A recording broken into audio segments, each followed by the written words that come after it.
কাস্টমারের অর্ডার দেওয়া কেক আমরা সবাই মিলে কেটে খেয়ে নিলাম। কারণ হলো কাস্টমার যেদিন কেকটা নেওয়ার কথা তার দুদিন আগে আমি কেকটা বানিয়ে রেখেছিলাম, কারণ সেই দিন আমার পরীক্ষা ছিল। তো কাস্টমারের যেদিন কেকটা নেওয়ার কথা সেদিন সে নেয়নি, আরও 3 দিন পর সে কেকটা নিতে চেয়েছে। তো কেকটার বয়স যেহেতু 6 দিন হয়ে যেত, তাই আমি আর ওয়েট না করে আমার বাড়ির সকলকে নিয়ে কেকটা খেয়ে নিলাম।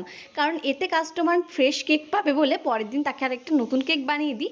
আর আমার বাড়ির লোকেরও সেমন একটা কেক খাওয়া হয় না বলে এই কেকটা কিন্তু ওরা বেশ মজা করে খেয়েছে। আর এরপর তোমাদেরকে একটা ভ্যানিলা স্পঞ্জ কেকের রেসিপি দেখাবো।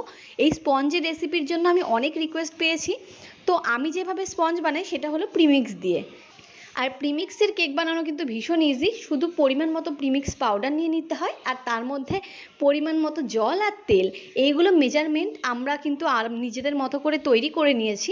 তারপরে এই 3টে জিনিস মেশালেই কিন্তু স্পঞ্জ একদম পারফেক্টভাবে তৈরি হয়ে যাবে, মাইক্রোওভেন কিংবা ওভেনে করলে।